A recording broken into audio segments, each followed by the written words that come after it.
રાજકોટ જિલ્લાના ધોરાજીમાં નગરપાલિકા દ્વારા પીવાનું પાણી વિતરણ કરવામાં આવે છે, જે અત્યંત દૂષિત અને દુર્ગંધ મારતું પાણી કારણે લોકોમાં રોષ છે અને ભાજપ કોંગ્રેસ બંને એકબીજા પર આક્ષેપો લગાવી રહ્યા છે. ધોરાજી નગરપાલિકામાં છેલ્લા 1.5 વર્ષથી વહીવટદારનું શાસન છે અને વહીવટદારના શાસનની અંદર ધોરાજીના લોકોએ પીવાનું શુદ્ધ પાણી પણ મળતું નથી, જેના કારણે લોકોમાં ભારે આક્રોશ જોવા મળી રહ્યો છે. ધોરાજી શહેરની અંદરમાં ઘણા લાંબા સમયથી પીવાના પાણીની સમસ્યા યથાવત છે.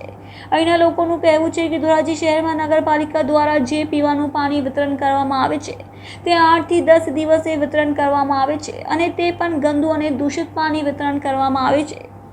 ધોરાજીના લાલા લજપતરાય વિસ્તારમાં લોકોએ આક્ષેપ છે કે અહીં નગરપાલિકાના પીવાના પાણીને જે પાઇપલાઇન છે તે પાઇપલાઇનની અંદરમાં ભૂગર્ભ ગટરના પાણી ભરી જવાના કારણે આ ગંદુ પાણી લોકોના ઘર સુધી પહોંચે છે અને આ ગંદુ પાણી પીવાના કારણે લોકો ચામડીના રોગ અને સાપ તથા ઝાડા ઉલટી જેવા રોગોના શિકાર પણ બને છે. નગરપાલિકાના અધિકારીઓએ અનેકવાર રજૂઆત કરવા છતાં પણ તંત્રના પેટનું પાણી હળતું નથી. ધોરાજી નગરપાલિકા દ્વારા દૂષિત પાણી વિતરણ કરાયા બાદ ધોરાજીના રાજકારણમાં ગરમાયું છે.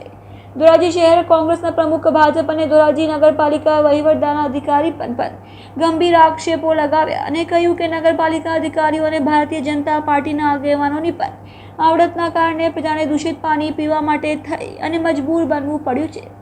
ધોરાજી નગરપાલિકામાં છેલ્લા 1.5 વર્ષથી વહીવટદારનું શાસન છે અને વહીવટદારના શાસનમાં દૂષિત પાણી વિતરણ જેવી સમસ્યા સર્જાય છે અને અધિકારીઓ ભારતીય જનતા પાર્ટી સ્થાનિક આગેવાનો ગાંઠતા ન હોવાના પણ શહેર કોંગ્રેસના પ્રમુખનો આક્ષેપ છે.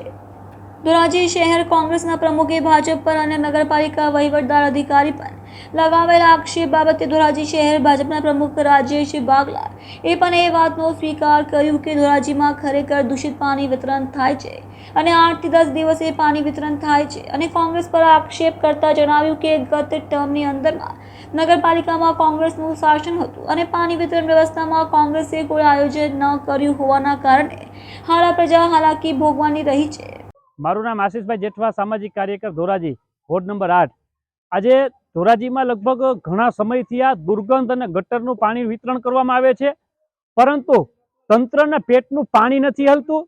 આ પાણી એટલી હદ સુધી ખરાબ છે કે જો લોકો પાણી પીવે તો પથરીની તકલીફ થાય છે, શ્વાસની તકલીફ થાય છે, મેલેરિયા જેવી તાવની પણ તકલીફો થાય છે, બાળકો બીમાર પડે છે. ત્યારે હમણાં જ જ્યારે લોકસભાનું ઇલેક્શન હતું ત્યારે આ વિસ્તારમાં એમ કહેવાય કે અમુક ભાજપના જે કાર્યકરો છે ને, ધારાસભ્યના માણસો છે, એ મત માટે મહિલાઓ પાસે ઘરે ઘરે જતા હતા. ત્યારે આ વિસ્તારની મહિલાઓ 6 મહિનાથી દુર્ગંધવાળું પાણી પીવે છે. ત્યારે આને નિવારણ લાવવા માટે કોઈ પણ પગલાં લેતા નથી.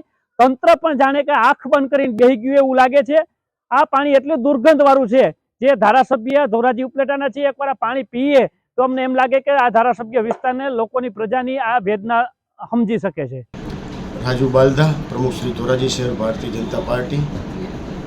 ધોરાજીની પ્રજાને જે દૂષિત અને અશુદ્ધ પાણી મળેલ છે, તો ગયા વખતે છેલ્લા 5 વર્ષ પહેલાં કોંગ્રેસનું શાસન હતું ધોરાજી નગરપાલિકામાં અને છેલ્લા 5 વર્ષ થયા ફિલ્ટર પ્લાન્ટ બંધ છે.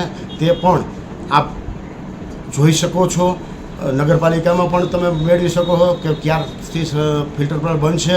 તો જે શાસનાધિકારી કોંગ્રેસવાળા હતા તેઓએ ફિલ્ટર પ્લાન્ટ ચાલુ કરેલ નહીં અને કયા કારણોસર ફિલ્ટર પ્લાન્ટ કરેલ નહીં અને હાલ ધોરાજીની પ્રજા એના વાકે ગંદુ અને પ્રદૂષિત પાણી પી રહી છે અને હાલ અનિયમિત અને ઓછા દિવસોમાં પાણી મળે છે. ટૂંકમાં જે પાણી મળે છે એના દિવસો ઝાઝા છે, 7-7 દિવસે પાણી મળે છે. પરંતુ અગાઉ ભારતીય જનતા પાર્ટીની બોડી હતી ત્યારે ધોરાજીની પ્રજાને સમયસર અને વહેલામાં વહેલું પાણી મળી શકે તે માટે પાઇપલાઇન પણ નખાણી હતી અને તે પાઇપલાઇન નખાયા બાદ ભાજપની બોડીને બદલે છેલ્લા 5 વર્ષ પહેલાં કોંગ્રેસની બોડી હતી અને કોંગ્રેસની બોડીએ જે લાઈન નાખેલી હતી તેનો કોઈ નિર્ણય ન કર્યો, તેના દ્વારા પાણી પ્રજાને મળે તેવો કોઈ ઉપાય ન કર્યો. તેના કારણે હાલ ધોરાજીની પ્રજા પાણી 7-7 દિવસે મળી શકે તે માટે ભોગવી રહી છે. રાજુભાઈ, હાલ કેવું પાણી મળે છે? હાલ અશુદ્ધ અને ગંદુ પાણી જે મળે છે, ફોફરમાંથી જે પાણીની ઓછું પાણી હોવાના કારણે પાણી ગંદુ અને ઓછું મળે, ગંદુ અને અશુદ્ધ મળે છે.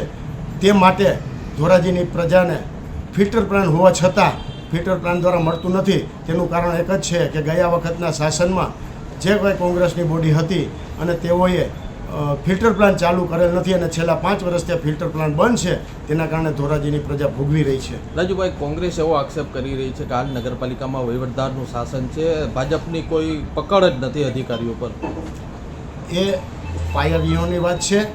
ધોરાજી નગરપાલિકામાં જે કંઈ શાસન છે અત્યારે ચાલી રહ્યું છે એમાં સરકાર સીધી દેખરેખ રાખે છે, પરંતુ જે બોડી જે તે સમયે હતી તેને ધોરાજીની પ્રજા માટે પાણી સમયસર મળી શકે તેવું આયોજન ન કરવાના કારણે હાલ ધોરાજીની પ્રજા ભોગવી રહી છે. મારું નામ લાભુબેન નરસિંહભાઈ સોલંકી અને અમે નબળા માણસો થઈ અને આવા પાણી અમને આપે છે. મત જોતો તો ત્યારે અડિયું કાઢતા હતા. બરોબર છે, તમારું બધું કામનો સોલ્વ કરશું અમે. અત્યારે અમને કોઈ પાણી સારું આપતા નથી. ગટરના પાણી આવે છે, જુઓ આ શીશો. અમે બીમાર, સુવાસ ચડે, અમે નબળા માણસો ટાંકા ક્યાંથી મંગાવીએ સાહેબ? બોલો, અમારું કાંઈક ગરીબ માણાનું કાંઈક ઉધાર કરવો પડે કે નહીં?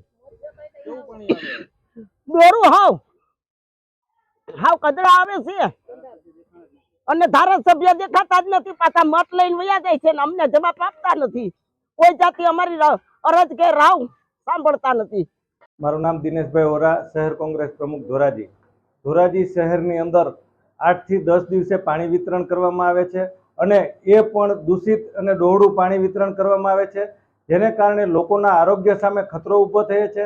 માત્ર ભારતીય જનતા પાર્ટીના પાપે અને વહીવટદારના વાકે ધોરાજીની શહેરની પ્રજા આ પીડા ભોગવી રહી છે. 2017ની અંદર ધોરાજી શહેરમાં પાણીની પાઇપલાઇન નાખવામાં આવી ત્યારે મોટા પાયે ભ્રષ્ટાચાર કરવામાં આવ્યો, જેને કારણે ધોરાજી શહેરની પ્રજાને 8 થી 10 દિવસે પાણી મળે છે અને હાલમાં જે દૂષિત ડોહળું પાણી મળી રહ્યું છે એ વહીવટદારના વાકે મળી રહ્યું છે. છેલ્લા 1.5 વર્ષથી ધોરાજી નગરપાલિકાની અંદર વહીવટદારનું શાસન છે, પરંતુ વહીવટદાર દ્વારા કોઈ દરકાર લેવામાં આવતી નથી, જેને કારણે લોકોને પીડા ભોગવવી પડે છે.